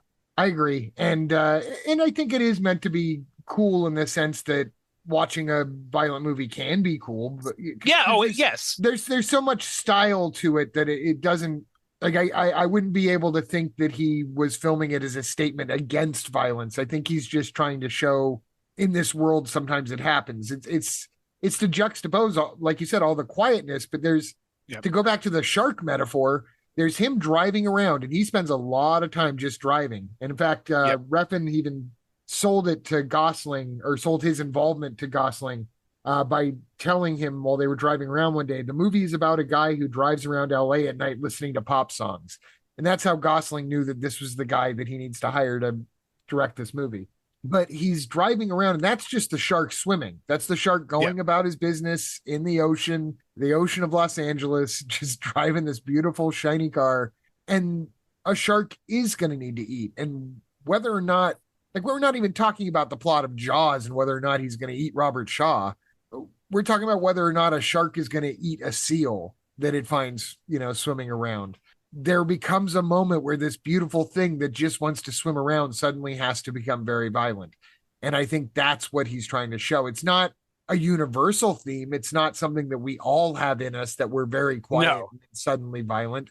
It's this person. It's this person with no name and no background. And all we get to know about him is that he has a soft touch, that he cares enough for this family to put his own neck on the line to try to put them back on their feet and get them out of trouble, and that he's willing to go to great lengths to protect himself and the people who he wants to protect. The elevator scene, which is both the big kiss scene and the scene where she realizes what he's capable of doing. It's just so incredibly violent. And it's actually one of the lesser gory scenes in the movie, but one of the most violent. The Christina Hendricks scene is probably the most gory. Yeah. I mean, I will say, though, it's pretty gory. That last shot is very quick, but if you pause it, it's pretty gnarly. Is it? Okay. Maybe I was. But I mean, again, he's basically stomping, and I'm sure if you're listening to this podcast, he's stomping a guy's face in the mud, like not in the mud, but into sludge. It's into just a mess, like in this spaghetti. But I think that's what I take away from the movie, though, is that he's this character, like I said, doesn't invite violence. He doesn't want to be in violent scenarios. He has very hard limits when he does the jobs, but he's very professional. I think that's the word. I think he's very professional. Like, he meticulous. Meticulous, and he's phenomenal at what he does. But he does what he has to do, and again, he has strong self-preservation, and especially, like I said, when it comes to protecting people. But when the violence comes in, this is what it's going to take. It's not these clean, like, got one gunshot wound to the stomach and he moves on. It's, I'm going to end you. This is what it's going to take, and it's violent. And I think now the violence doesn't. Actually, few of the most violent things in the movie are done by Albert Brooks, and both are like hard to watch in its own right. At one point he kills. In fact, it's the guy that the driver goes to kick ass in the strip club because he's a witness. He knows shit. Albert Brooks ends up killing him, and it's a very violent scene. But the violence of when, spoiler alert, but the violence that it takes that, and if you start this movie and don't realize that Bryan Cranston's character is not going to live to see the end of this movie, I don't know what to tell you, but seen enough movies, yeah. But goddamn, there's this it's not the most graphic. I mean, the concept is very fucked up, but like it's the way that Albert Brooks' character deals with Bryan Cranston is both humane but also very disturbing, like, and just cruel. Very like it's cruel and he tells him that it's okay. There's not going to be any pain, and then it's just over. So it's like he's comforting him on his own murder, which was unnecessary. But that's just the kind of guy Albert Brooks is. And to tie it back into Thief for a second here, I have to say, yes, there are elements of Frank in The Driver, but I actually think where I see the most influence is I see Albert Brooks as being a product of Robert Prosky's character. They are these businessmen who you would pass in the street. Like you walk past Paul Sorvino or Robert De Niro in Goodfellas, you walk past them on a street in New York, and there's going to be a little part of you that goes, is that guy connected? That guy looks connected. Yes, it's stereotyping. I'm talking about specific characters in these movies that we know are connected, though. But Albert Brooks and Robert Prosky both play these dudes who just look like they should be sitting at a Little League game cheering on their grandkids. And, they both are capable of this sudden violence. And it's not sudden violence out of protection for themselves in a self-preservation sort of way. It's a business as usual sort of attitude towards it. I don't do this because I enjoy it. I do this because it's my line of work. Yeah. And I enjoy that, And in this case, they juxtapose it even wilder with the Ron Perlman character, who is the partner of Albert Brooks, but who is clearly the one who is going to fucking stomp you if you piss him off. Yeah. And everybody's afraid of him. And yes, he gets some people killed, but you actually watch Albert Brooks kill more people on screen. Yes. And that's why I love that. I was going to say, like, and Albert Brooks goes down fighting. And, spoiler alert. There are no surprises in these movies. These movies aren't mysteries, okay? Exactly. Albert Brooks goes down fighting, whereas Ron Perlman goes out whimpering. And I think that's meant to be a juxtaposition as well. Yep, same. Yeah, exactly. And again, you see when the first real bit of violence from their world that we see, I love that aspect about it. And I even like that, there's they share a moment before he, I'll say it. He stabs the guy in the eye with a fork and then he stabs him in the throat. But where they look at each other and, Ron Perlman sort of looks like, basically shrugs, and you see like Albert Brooks go, oh, God damn it. And then he goes and gets the fork, and it's just like it plays against type. There's a humor to it, but you also see the characters and their actual it's just a really interesting scene. That's also very violent, but I think it's a film that was very popular for a minute. Like I as soon as it came out, everybody in the world, like I said, they bought the soundtrack, but I started seeing guys in clubs wearing the gold driving jacket with the scorpion on the back, jacket. Which is pretty cool. Yeah. So, but it's a movie that still holds up. If you rewatch it, it's still, everything about the movie still works. I heard there's two bits of criticism though. That one is fucking hysterically stupid, and the other one that kind of makes me a little sad is that one, Christina Hendricks got flack for the movie because people said she was a bad actress in it. And yeah, and I thought she was great. I mean, I love Christina Hendricks. Full disclosure, I really like Christina Hendricks. She's just not in it much. She was billed as like a top star because she had Mad Men at the time, but she's fine in it, but she's just not in it that much. Ironically, the cast, Carey Mulligan was really nobody. She wasn't well known. Oscar Isaac was not well known at all. And like I said, Ryan Gosling had done stuff, but this was the role that really started to break him out. So The Notebook was what made him big, but this was what made him made him big with made him big with women, 30-year-old women. But anyways, that's not. I've never seen The Notebook, but it's not a criticism. But this was the movie that made him Douglas Sirkian, so I can respect it on a Sirkian level.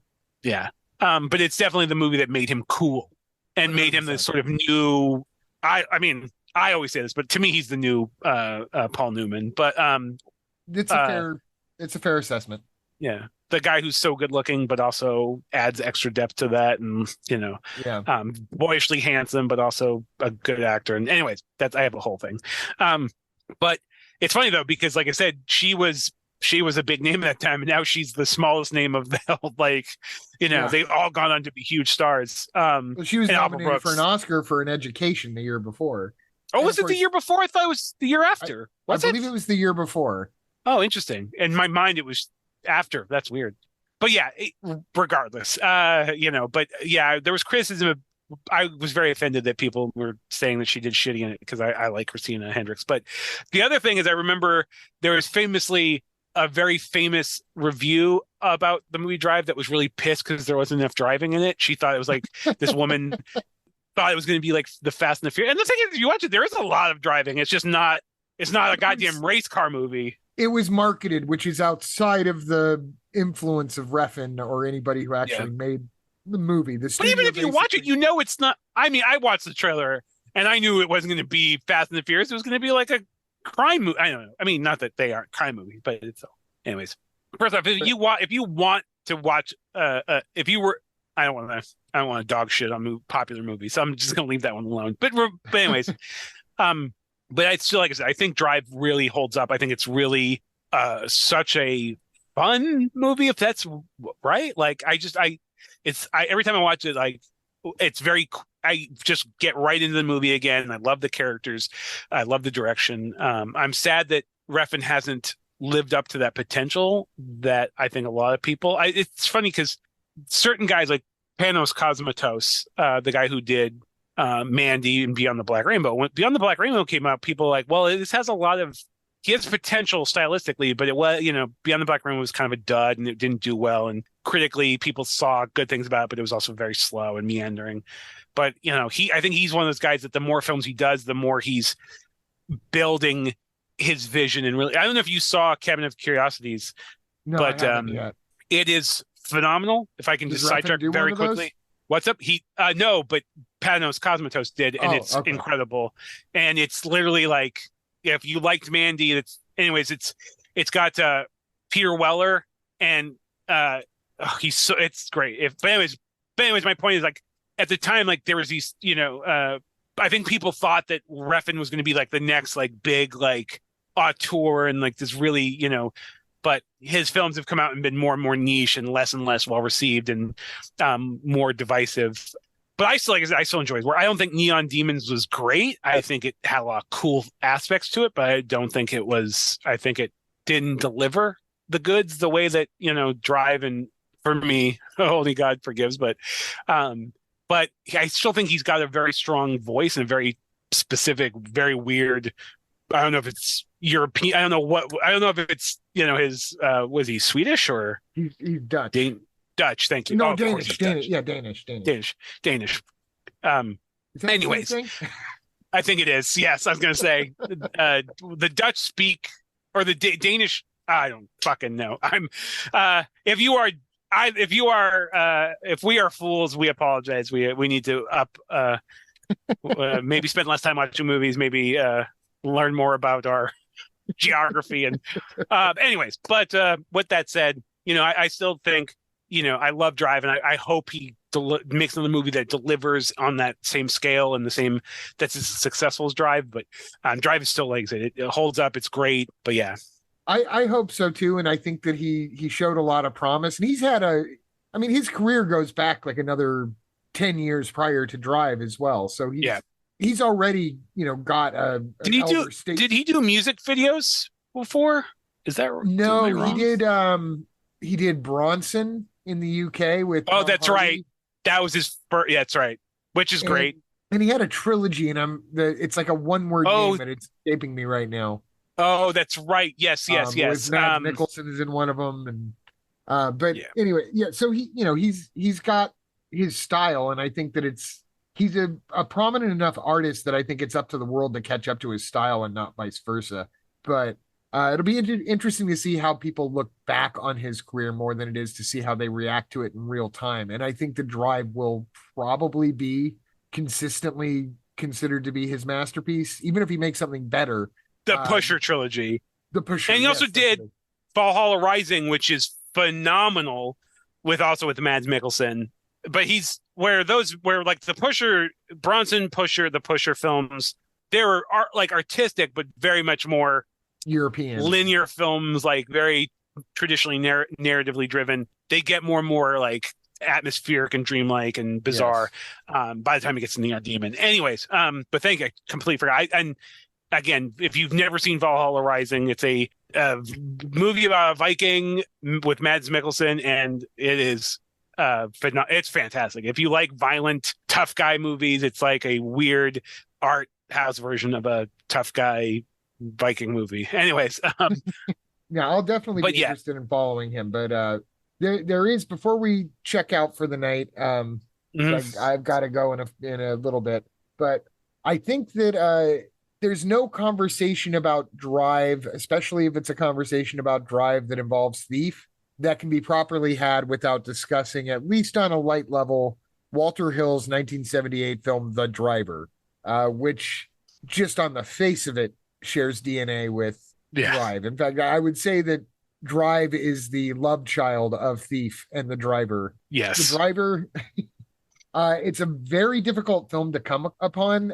I believe there is a 4K coming out in Europe, which it keeps with most 4K releases, should be a region-free release, so it'll finally have some availability here. There was a Twilight Time release on Blu-ray a few years ago, but like most Twilight Time films, a handful of people picked them up, and now you can only get them for $100. I'm actually really glad. Twilight Time put out some really fantastic movies, but I'm kind of glad to see them gone as a company. I prefer the other boutique labels because I think they had a bad model for how they sold their things.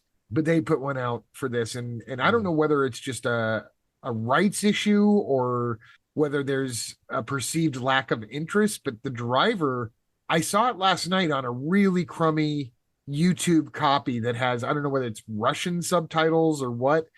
There's a really nice, beautiful, clean version of it on YouTube as well, but it's all subtitled in German. No, it's dubbed in German. Yeah. Yeah. It's dubbed in German. I'm sorry. Yes, it's dubbed in German. So you can get the pretty picture, but unless you speak German, you're out of luck in understanding the dialogue. And then there's this really crappy bootleg version that has like Russian subtitles, but you can understand the dialogue.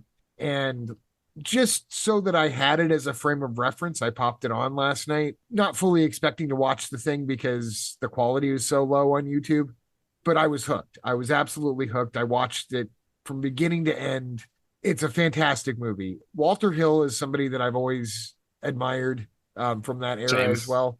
48 Hours and Hard Times with Charles Bronson, and I know I'm leaving stuff out. The Warriors, and then my all-time favorite, Streets of Fire. We definitely we need to do a Walter Hill episode because I have a lot to say about that guy. Your brother Joe wants to do a Walter Hill episode, and so I've been holding off for that. And apologies to Joe. We'll get to it. I think we were supposed to get to it like a year ago, but people kept dying, and we hadn't learned our lesson yet to stop doing eulogy episodes. But yeah, Walter Hill is definitely high up on the list of deep dives, and he's still working today. In fact, I know somebody who wrote his latest Western, so that's kind of cool. But anyways, The Driver stars Ryan O'Neal and Bruce Dern and Isabella Johnny. Ryan O'Neal is the titular driver. And much like Ryan Gosling's character, his name in the film is The Driver. except for in this movie, it extends out towards everybody, where Ryan O'Neal plays the driver, Bruce Dern plays the detective, and Detective, Isabella Johnny plays the player. the player. I mean, it gets down to it.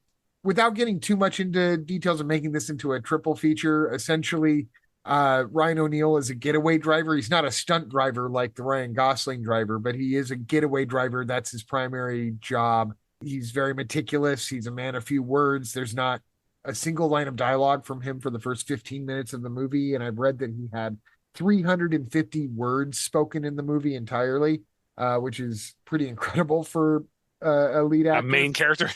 Yeah, but what they did was they gave all the words to Bruce Dern, who is so Bruce Dern, it is painful. The way that you referred to it in a text message earlier today just made me literally laugh out loud when you said Maximum Dern.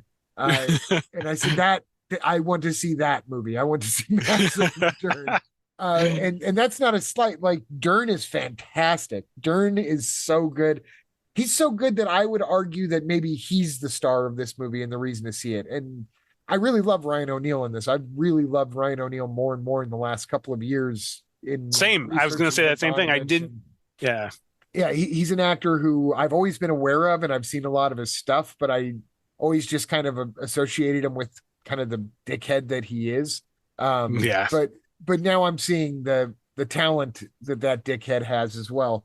And, he's fantastic in this too, but he's being victimized by the detective. And in this case, rather than being a mob boss like Robert Prosky or Albert Brooks, this is a cop who is essentially staging an unauthorized heist in the attempts to catch the getaway man who has eluded him. And he dubs the cowboy. And it's the only time you ever hear him referred to as anything else but the driver, or but you don't hear him referred to as the driver. He's just the cowboy. But Bruce Dern plays it so over the top and probably doubles the entire number of words that Ryan O'Neal says in The Driver. He probably doubles that in his first two scenes. Bruce Dern does. He definitely does. He's braggadocious. He's narcissistic. He's the best, and he's going to tell you how he's the best, and he doesn't care if he has to break the law in order to be the best. And he's a bully. He's bullying around the other cops on his detail, like the guys who are afraid of him and who are considering turning him in. But at the same time, he's so charismatic and so interesting as a personality that even these cops that are terrified of him and think that he should be investigated are kind of like, but let's see how this plays out first. Because what if he's right? What if staging this unauthorized robbery does get us the kingfish? What if it does get us this driver who has been making a fool of us for whoever knows how long? And the dichotomy of those two characters is really what plays out for the rest of the movie. There's maybe a love interest element to Isabella Johnny, but not really. There's deleted scenes of them kissing, but I don't remember them ever kissing in the actual film. It's also inspired by a lot of the same stuff that inspired Drive and Thief as well, like Jean-Pierre Melville films, like the French gangster films like Le Samurai and Le Cercle Rouge, where these career criminals are so stylish on top of being so meticulous.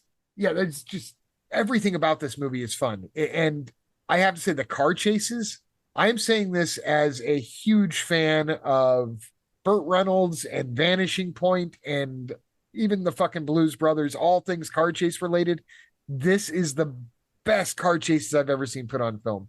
And not a single second of CGI, it is all stunt drivers on the Los Angeles streets doing incredible shit. And it's not just the cinematography. Like, you can see the drivers doing their thing. You can see the moves. There's a fantastic scene. It's not even a car chase. It's just him demonstrating how he can drive to a potential client when he takes the car around in a parking garage and just tears the shit out of the parking garage. And it's thrilling, even though there's nobody chasing them. And this film also very tellingly was created for Steve McQueen, who would have been fantastic. And Steve McQueen, without having been in any of these films that we've talked about tonight, is kind of the granddaddy of all of these performances. Yeah. But yeah, it was offered to McQueen, and McQueen turned it down because he's already done too many car movies, which he has a valid point. Yeah. Um, he's even in the Walter Getaway Hill, with I guess Walter Walter Hill was Hill even wrote. like, yeah, Walter Hill was like, damn it, I guess I can't, I can't argue that. So Yeah. And a couple of quick interesting things that I thought you might find interesting. Bruce Dern, the part was originally offered to Robert Mitchum, which would have been a very interesting and very different film. I can't say that I'm dissatisfied with the choice that they made. Mitchum was the one who turned them down, so it wasn't like they chose Dern over Mitchum. But I think Mitchum was already tired at this point and would not have yes, given, like, his performance would have been fantastic, but it would have been much more closer to the standard of the time, whereas Bruce yeah, Stern seems to be transcending. yeah, You got to see a little bit of it as well, right? I did. Yeah, probably maybe about a third of it, maybe a little bit more. It's funny because I won't have time tonight, but literally tomorrow, it's on my agenda to basically do what I actually even told you, which is watch the German language version on YouTube with no audio and then play the the correct audio on my phone. But yeah, I mean, I loved every second. Again, I haven't. I love Isabella Adjani. She's a very striking woman, and like I said, very perfect for that role. This sort of uh, not even femme fatale. I don't even. I mean, she's seems like she's like I don't know. She's not an accomplice. I don't know how you would even really describe her character, but I've seen she's the movie and I don't know exactly how to describe it under those terms either. She's not quite the love interest. She's not quite an accomplice or a partner. By the third act, she's a little bit more established as part of the plan, but yeah. it's not how she or the driver intended for it to go either way. Go. Yeah. I looked So up. So I did. I looked up the plot and stuff. So I will say you told me you'd mentioned the Bruce Dern thing, and within like literally 5 minutes into the movie, I was like, oh, I see what you're talking about right away. Like, it's he's all these fun lines. yeah. I'm But gonna again, come it's like after you, desperado, Rado. cowboy desperado. He just fills the screen up with his whole personality and his attitude. But yeah, the one thing though, I feel like if we're going to mention those films, I feel like to bring it back to modern, I read that Baby Driver was very Yes. influenced by the Driver. So in a way, I feel like it would those four There's movies. Easter eggs in Baby Driver that reference things like the release date of the driver, things like that. Yes, So his yeah, I read that his jumpsuit. Yeah. Now I will say I'm not. I'm very conflicted on Baby Driver. I think it's actually my favorite of Wright. Edgar Wright. What's it? Edgar Wright? He's another one of these guys who I'm like, I think I'd like to have a beer with him, or I don't even really drink beer, but I'd like to have a coffee with him because he seems like a very cool guy that we'd probably have a lot of similar interest in. But weirdly, I'm not a huge fan of his films. Shaun of the Dead is fine. I think it got overhyped, and I think like it's one of those cases. And I that's maybe not fair, but I just don't think it's as funny or as original or as clever as other people do. I truly dislike Scott Pilgrim, but there's also I never liked that one either, but yeah, yeah, it has a very strong following. I don't even like the comic book it's based off, nor do I like. Not going to get into it, but I'm not even a fan of the guy who made the comic. So it's all these things.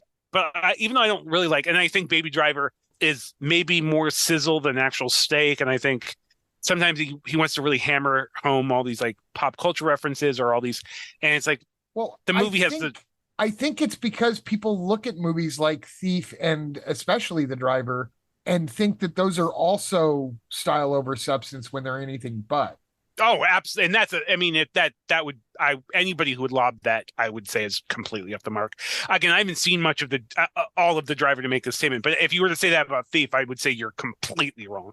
Yeah. I think that movie has so much complexity and there's so many layers.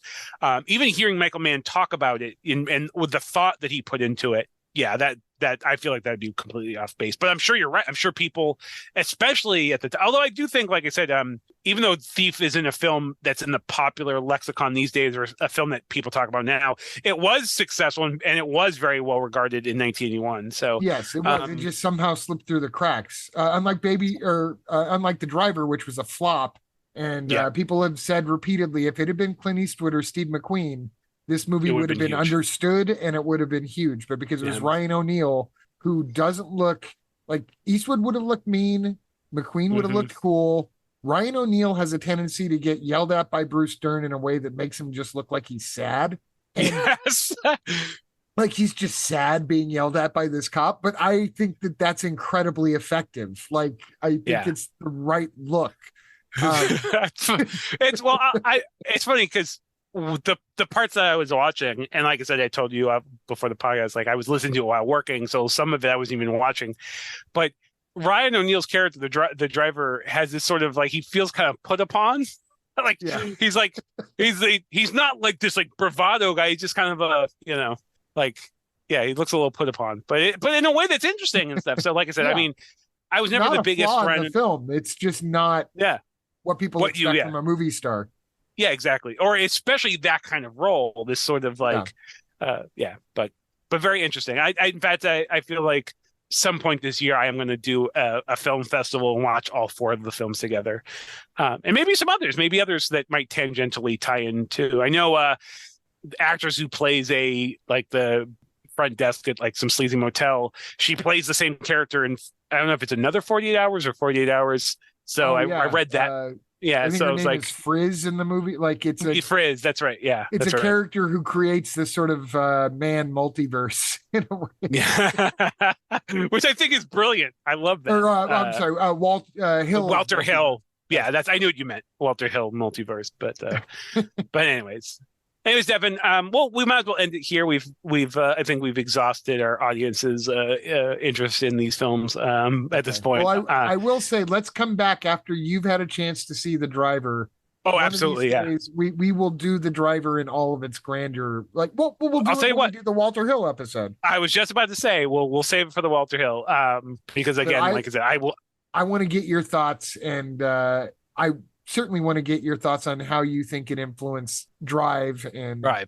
Yeah. Absolutely. And I feel like the second I can buy a, whether it's a 4K or whatever, and I need to own it as well. So. I looked it up just prior to this, and for the first time, I don't know how long this information's been out there, because I've wanted to get this movie forever because of its reputation, but there is a 4K coming out in Europe. So and 4K, I'll keep an eye out for in theory, most 4Ks, not all 4Ks, but most 4Ks are region free and are able to be played in the United States on any 4K player.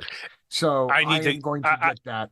And once I need a new and I have both free... seen it in a beautiful print on 4K, then we'll do the Walter Hill episodes. We'll get into The Driver, because I'm excited to get into some Maximum Dern with you. Yeah, like Maximum Dern. I want a T-shirt that says Maximum Dern. Maybe since you have a connection, maybe we get old Walter Hill on the episode. Maybe that's a nice pipe dream to think about. But I mean, we kiss that. I'm not even sure my connection could get me this connection on as a guest. Exactly. It's a guy that I work for, not who I actually am not. Yeah. I have not met him in person, but I've been on many a Zoom call with him. Nice.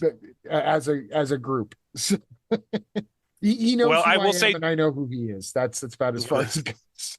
It's just cool that somebody that wrote a movie for Walter Hill. I was excited. I heard he wrote a Western, and I looked it up, and it happened to be the new Walter Hill Western with Willem Dafoe in it. So give me all that. I want all that.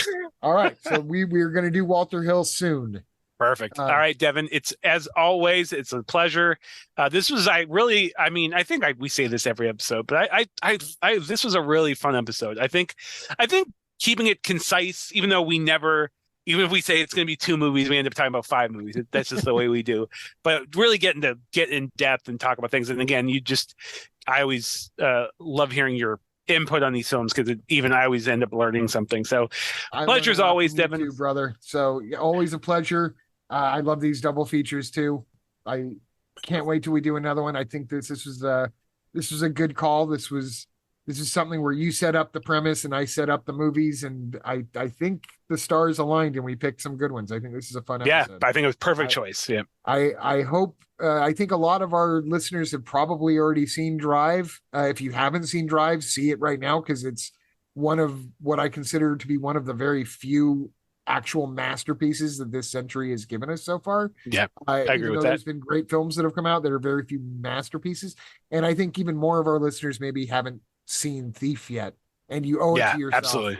Especially in tribute to James Caan. If you really want to see what he is outside of Sonny Corleone, this is probably the James Caan movie to see. Like, I would recommend, if someone wanted to know who James Caan is, I would recommend Thief before I recommend The Godfather every single day.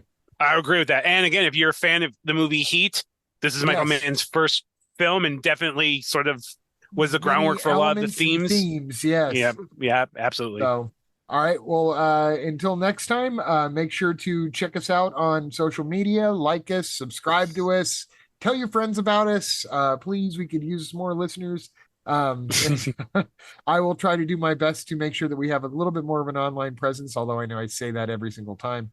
But until the next time, always great seeing you, James. And we'll talk to everybody soon. Bye. Bye. Good night.